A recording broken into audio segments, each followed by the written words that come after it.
பொதுவாக நீங்கள் ஒரு வசனத்தை வாசிக்கும் போது அந்த வசனத்துக்கு 3 விதமான விளக்கங்கள் இருக்கும். ஒன்று, நீங்கள் படிக்கிறதுக்கு முன்னாடியே உங்களுக்கு சொல்லி கொடுத்துருப்பாங்க உட்காந்து, அது உங்களுக்கு தெரியும், யாராவது பிரசங்கத்தில் அதை பற்றி பேசியிருப்பாங்க. இது ஒரு வகையான உங்களுக்கு தெரிந்ததான சத்தியம் அந்த வசனத்தை பற்றி. ரெண்டாவது, நீங்கள் வாசிக்கும் போது, நீங்கள் தியானிக்கும் போது உங்களுக்கு சில வெளிப்பாடுகள் கிடைக்கும். இது அந்த வசனத்தினுடைய 2வது டைமென்ஷன். அதாவது, ஆனால் உண்மையிலே இன்னொன்று இருக்குது. அது என்னென்னா, இதை எழுதின ஆவியானவர் ஏன் எழுதுனேன்னு சொல்லி கொடுப்பாரு. அவர் சொல்லி கொடுக்குறது தான், மற்றதெல்லாம் தப்புன்னு கிடையாது. அது அவங்கவுங்களுக்கு வெளிச்சத்துக்கு கிடைக்கிறது. உதாரணமாக, இப்போ யோவான் ஸ்நானகனை பார்த்து ஜனங்களுக்கு அவன் சொல்கிற காரியங்கள் எல்லாத்தையும் பார்க்கும்பொழுது அவங்களுக்கு அவன் ஒரு மேசியாவை போல தெரிகிறான். அதனால் கேட்குறாங்க, நீங்கள் தானா அந்த மேசியானும் போது அவன் சொல்கிறான், நான் இல்லை. அப்போ அவங்களுக்கு ஜனங்களுக்கு ஒரு வெளிப்பாடு இருக்குது, இது யோவான் ஸ்நானகனா தான் இருக்குமோ அப்படின்னு. அது அவங்களுக்கு அவனை பார்க்கும் போது இருக்கிற வெளிப்பாடு. தப்பு கிடையாது. ஆனால் ஜனங்க காத்திருக்கிறாங்க, தாகத்தோடு இருக்கிறாங்க. அவங்களுக்கு அவனை பார்க்கும் போது ஒரு வெளிப்பாடு, இவன் தான் மேசியாவாக இருப்பானோன்னு. அவன் அது சொல்கிறான், இல்லை நான் இல்லை அப்படின்னு. ஆனால் உண்மையான மேசியா யாருன்னா, ஒருத்தர் வராரு பின்னாடி. அவர் வரும்போது அவனே சுட்டி காட்டுறான், இவர் தான் உலகத்தின் பாவத்தை சுமந்து தீர்க்கிற தேவ ஆட்டுக்குட்டி அப்படின்னு. இவங்க 2 பேருமே வசனத்துக்கான அடையாளம். எப்படின்னு கேட்டிங்கன்னா, யோவான் ஸ்நானனை பற்றி சொல்லும்போது வனாந்திரத்தில் கேட்கிறவருடைய சத்தம்னு இருக்குது.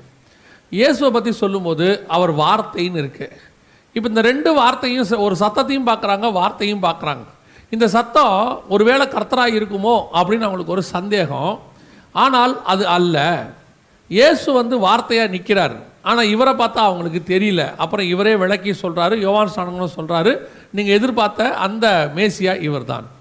இதே மாதிரி தான் ஒவ்வொரு வசனத்துக்கும் நமக்கு சில காரியங்களை படிக்கும்போது வேறு மாதிரி தோணும். அது தப்பு கிடையாது, படிக்கலாம். ஆனால் அதனுடைய உண்மையான விளக்கம் ஒன்று இருக்கிறது பின்னாடி. அது அந்த வசனத்துக்குள்ள இருக்கும். அது ஆவியானவர் நமக்கு சொல்லி கொடுப்பார். எப்படி யோவான் ஸ்நானகன் இயேசுவை இவர் தான் தேவாட்டுக்குட்டின்னு சொல்லி கொடுத்தாரோ, அதே மாதிரி ஆவியானவர் நமக்கு சொல்லி கொடுப்பார். ஸோ அந்த வசனத்துக்கான பின்புலத்தை நீங்கள் புரிஞ்சு படிக்கலாம். இப்போ நம்ம இந்த வசனம் படிக்கிறோம் பாருங்களேன், 1 ராஜாக்களின் புஸ்தகம் 1 முதல் 4 வசனங்கள் படிக்கிறோம் இல்லையா? இதை நீங்கள் பார்த்தீங்கன்னா பொதுவாக பார்க்குறதுக்கு ஒரு சம்பவம், தாவீதின் வாழ்க்கையிலே நடக்கிறதான ஒரு சம்பவம். ஆனால் இந்த சம்பவம் ஒரு தீர்க்க தரிசனத்தினுடைய நிறைவேறுதல். வாசிங்க, ஆதியாகமத்தின் புஸ்தகம் 49ஆம் அதிகாரம். ஆதியாகமத்தின் புஸ்தகம் 49ஆம் அதிகாரம் 9வது வசனத்தை வாசிங்க. யூதா பாலசிங்கம், நீ இறை கவர்ந்து கொண்டு ஏறி போனாய். என் மகனே, சிங்கம் போலும் கிளச்சிங்கம் போலும் சரி, ஓகே, மடங்கி படுத்தான். சிங்கம் போலும் கிளச்சிங்கம் போலும் மடங்கி படுத்தான். அவனை எழுப்புகிறவன் யார்? சிங்கம் போலும் கிழச்சிங்கம் போலும் யூதா கோத்திரம் மடங்கி படுத்தது. அதை எழுப்புகிறவன் யார் அப்படின்னு சொல்லி யாக்கோபுக்கு ஒரு தீர்க்க தரிசனமான ஒரு தரிசனம் கிடைக்குது. ஆனால் எழுப்புகிறது யாருன்னு அவனுக்கு தெரியல பாருங்க. அந்த எழுப்புகிறது யாருங்கிறதோட அவன் முடிச்சுட்டான். சிங்கம் போலும் கிழச்சிங்கம் போலும் மடங்கி படுத்தான். யூதா கோத்திரம் 2 இடத்துல, இது திருவசன பண்டிகைன்றதுனால ஒரு பைபிள் ஸ்டடி மாதிரி நம்ம சொன்னால் அவங்களுக்கு பிரயோஜனமாக இருக்குமேன்னு பார்க்கணும். இப்போது யூதா கோத்திரம் 2 இடத்துல மடங்கி படுக்குது.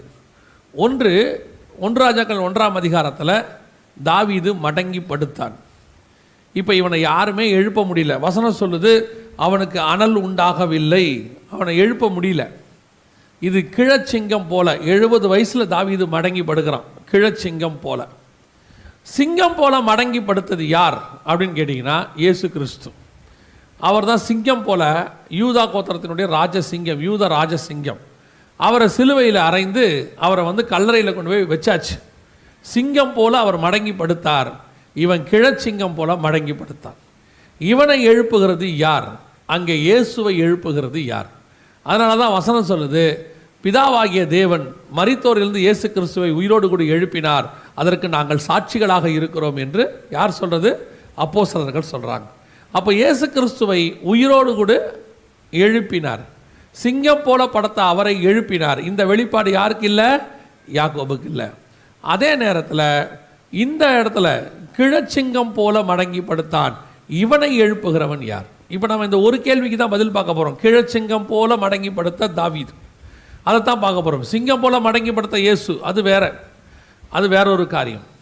அப்போது 1 ராஜாக்களின் புஸ்தகம் 1ஆம் அதிகாரம் 1 முதல் 4 வசனத்தில் யாக்கோபினுடைய தரிசனம் நிறைவேறுகிறது. யூதா கோத்திரம் ராஜ்ய பாரம் சிங்கம் போல, கிழச்சிங்கம் போல மடங்கி படுத்து விட்டது. இதை எழுப்புகிறது யார்? இந்த யூதா கோத்திரமானது மிக முக்கியமான ஒரு கோத்திரம், அதாவது லேயால் வழியாக வருகிற மிக முக்கியமான கோத்திரம். இது ஒவ்வொன்றத்துக்கு பின்னாடியும் ஒரு தேவனுடைய ஆவிக்குரிய திட்டம் இருக்கிறது. இப்போது இந்த கோத்திரம் தாவீதின் காலத்தில் ராஜ்யபாரமானது ராஜா மடங்கி படுத்துட்டார். இதோடைய அர்த்தம் என்ன அப்படின்னு கேட்டிங்கன்னு சொன்னால், ஒரு காலத்தில் வல்லமையாக செயல்பட்டு கொண்டிருந்ததான தாவீதை கண்டா எல்லாருக்கும் பயம், தாவீது போகிற இடங்கள்ல ஜெயம். இன்னும் உங்களுக்கு ஒரு காரியத்தை சொல்ல வேண்டும் என்று சொன்னால், தாவீது தான் ஆபிரகாமுக்கு சொன்னதான வாக்கு தத்தத்தை சுதந்திரித்த மனுஷன். உன் சந்ததியார் சுதந்திரித்துக் கொள்வார்கள்னு இருக்குல்ல, அந்த வாக்கு தத்தத்தை சுதந்திரித்த மனுஷன் எதுன்னு பார்த்தீங்கன்னு சொன்னால்,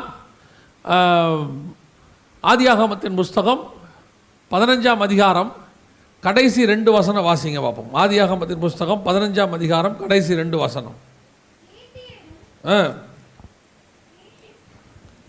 ஏத்தியரும் பெரிசியரும் ரெப்பாயிமரும் எமோரியரும் கானானியரும் கிர்காசியரும் எபூசியரும் என்பவர்கள் இருக்கிறதுமான இந்த தேசத்தை உன் சந்ததிக்கு கொடுத்தேன் என்றார். நல்லா கவனிங்க, உன் சந்ததிக்கு கொடுத்தேன் என்றார். இந்த தீர்க்க தரிசனம் எப்போ நிறைவேறுச்சு அப்படின்னு பார்த்தீங்கன்னு சொன்னால், அது எந்தெந்த இடம் எல்லைன்னு ஆபிரகாமுக்கு ஆண்டவர் சொல்கிறார். 13ஆம் அதிகாரம் கடைசி 3 வசனம் வாசிங்க பார்ப்போம். 13 கடைசி 3 வசனம்.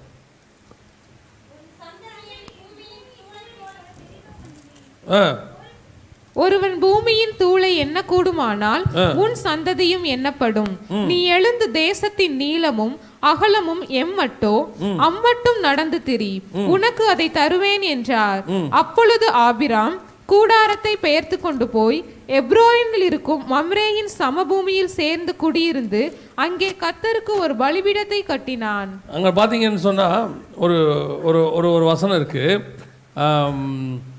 ஐப்ராத் நதி முதல் கொண்டு இருக்குதா? அது 16 வாசிங்க. 15-18 வாசிங்க. அந்நாளிலே கர்த்தர் ஆபிராமோடே உடன்படிக்கை பண்ணி எகிப்தின் நதி துவங்கி அபிப்ராத்து நதி என்னும் பெரிய நதி மட்டும் உள்ளதும் கேனியரும் கெனிசியரும் கத்மோனியரும் ஏத்தியரும் பெரிசியரும் ரெப்பாயிமரும் எமோரியரும் கானானியரும் கிர்காசியரும் எபூசியரும் என்பவர்கள் இருக்கிறதுமான இந்த தேசத்தை உன் சந்ததிக்கு கொடுத்தேன் என்றார். நல்லா கவனிங்க, இது ஆண்டவர் அவனுக்கு சொல்றது. அதாவது உனக்கு கொடுக்குற இந்த தேசம் எப்போ ஐப்ராத் நதி வரைக்கும் உள்ளதான இந்த இடத்த உனக்கு நான் கொடுத்தேன்னு சொல்லி ஆண்டவர் தாவீதுக்கு சொல்றார்.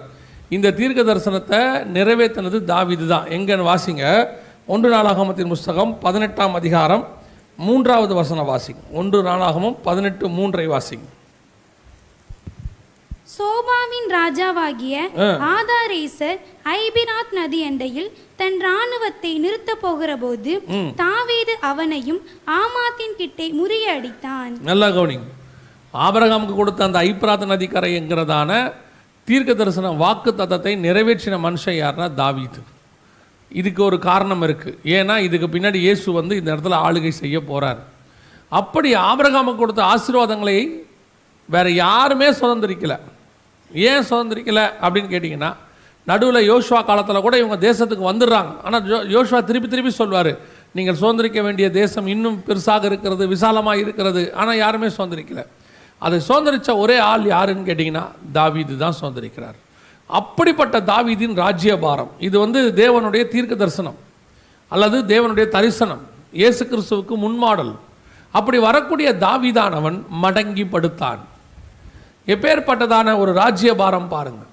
எங்க? கானான் தேசம், இஸ்ரவேலில் ஆரம்பித்து ஈராக் வரைக்கும், இன்றைக்கி இருக்கிற ஈராக் வரைக்கும் தாவீதுடைய கண்ட்ரோலில் இருந்திருக்கு. அப்படி அரசாண்டதான தாவீது. கர்த்தருடைய யுத்தம், தாவீதின் யுத்தம் கர்த்தருடைய யுத்தம்னு பைபிள் சொல்லுது. கர்த்தருடைய ஸ்பிரிச்சுவல் வாரம் தாவீதுடைய உலக பிரகாரமான யுத்தமும் ஒரே யுத்தம். அந்த அளவுக்கு கர்த்தர் தாவீதை எடுத்து பயன்படுத்துகிறார். ஆனால் இன்னைக்கு அந்த தாவீது எப்படி இருக்கிறானா, அனல் இல்லாதபடிக்கு படுத்து கிடக்கிறான். வசனம் சொல்லுது, அவனை தப்பியோடின போது, வித்தாப்பியனான போது வஸ்திரங்களினால் அவனை மூடினாலும் அவனுக்கு அனல் உண்டாகவில்லை. இதுதான் இன்னைக்கு திருச்சபை. யூதா கோத்திரம் இயேசு கிறிஸ்துவின் மூலமாக வந்திருக்கிற இன்னொரு கோத்திரம் தான் புதிய ஏற்பாட்டு திருச்சபை. இயேசு கிறிஸ்துவின் விழாவிலிருந்து புறப்பட்டு வந்ததான சந்ததி. இந்த சந்ததி கடைசி காலத்தில் எப்படி இருக்குது அப்படின்னு கேட்டிங்கன்னு சொன்னால், அனல் இல்லாத சந்ததியாய் படுத்து கிடக்கிறது. தாவீது படுத்து கிடக்கிற மாதிரி படுத்து கிடக்குது. ஆனால் இந்த தாவீது யார்? ஒரு காலத்தில் கோலியாத்தை ஜெயிச்சவர். இந்த தாவீது யார்? ஒரு காலத்தில் சிங்கம் கரடியை ஜெயிச்சவர். இதே தாவீது தான் ஐப்ராத் நதிக்கரை வரைக்கும் எல்லைகளை விஸ்தாரமாக்கினவர். The most powerful king, powerful king. அப்படிப்பட்டதான ராஜ்யபாரம் இன்னைக்கு மடங்கி படுத்தான். அதுதான் இன்னைக்கு திருச்சபையினுடைய நிலை. ஆவிக்குரிய திருச்சபை இன்னைக்கு எப்படி இருக்குது தெரியுமா? ஒரு காலத்தில் இருந்த பெருமைகளையே பேசிக்கிட்டு இருக்கிறோம். என்ன பேசிகிட்டு இருக்கிறோம்?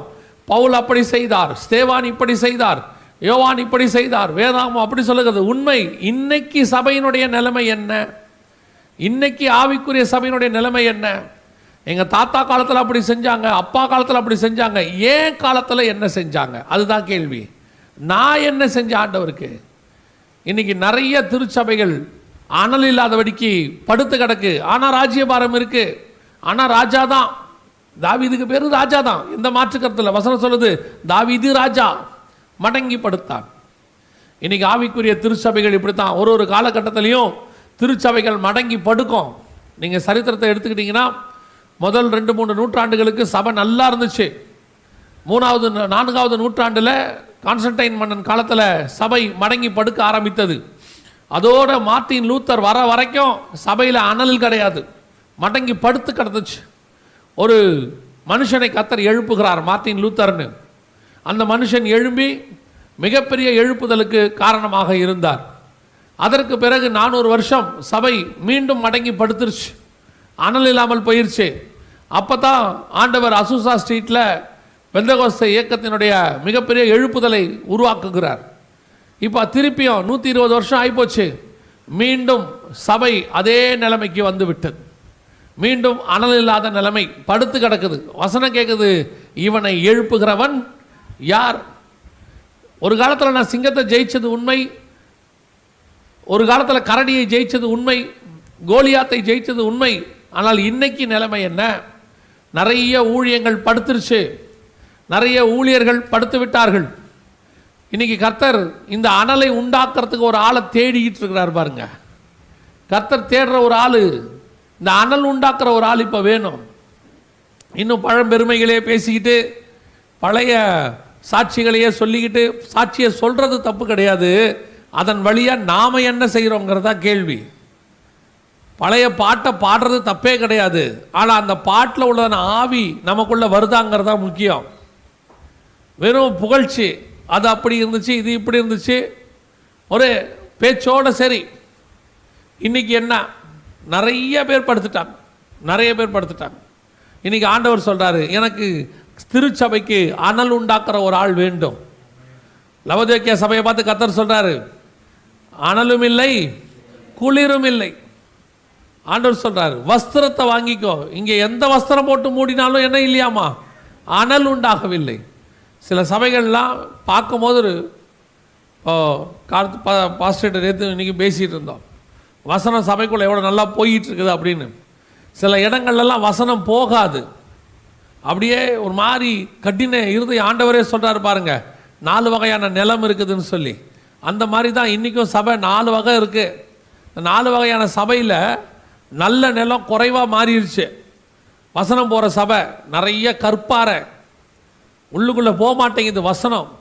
சில சபைகளுக்கு போகிறோம், 2 மணி நேரம் 2.5 மணி நேரம் ஜனங்க உட்காந்து கேட்குறாங்க. முடியும் போது சொல்கிறாங்க, ஏன் அதுக்குள்ளேயே முடிச்சிட்டீங்கன்றாங்க. காரணம், பேசுகிறவர் அல்ல, நிலம் நல்ல நிலம், விதை நல்ல விதை தான், வசனம் நல்ல வசனம் தான். வசனத்தில் பற்றி எந்த பிரச்சனையும் கிடையாது. நிலம் எப்படி இருக்குது? இன்னைக்கு நிலம் அனல் இல்லாமல் கிடக்குது, படுத்து கிடக்கு. பல இடங்களில் எழுப்ப முடியல. ஆண்டவரும் எப்படியாவது அனல் உண்டாக்கணும்னு நினைக்கிறாரு. தன் ரத்தம் சிந்தி சம்பாதித்த ஆத்துமாக்களை ஒரு நாளும் வருகை வரைக்கும் கர்த்தர் கை விடுகிறதே இல்லை. எப்படியாவது எழுப்பின்னு தான் நினைக்கிறார். ஆனால் அனல் இல்லை பாருங்க. இதனால் என்ன காரணம் என்ன ஆகிப்போச்சு? நாம் சபை படுக்கிற நிலைமைக்கு வந்துருச்சு. நேற்று வாசித்தோம் இல்லையா? மணவாட்டி என்ன பண்ணிட்டாலாம்? படுத்துட்டா. நான் நித்திரை கொண்டேன், நான் கண்ணு மூடிட்டேன், இருதயமோ விழித்திருக்கிறது. இருதயம் நல்லா விழிச்சிருக்குது, ஆனால் கண்ணு நல்லா தூங்குது. சபை இன்னைக்கு அப்படி தான் இருக்குது, படுத்திருக்கிற நிலைமை. இப்போ கர்த்தர் சபையை எழுப்ப விரும்புகிறார்.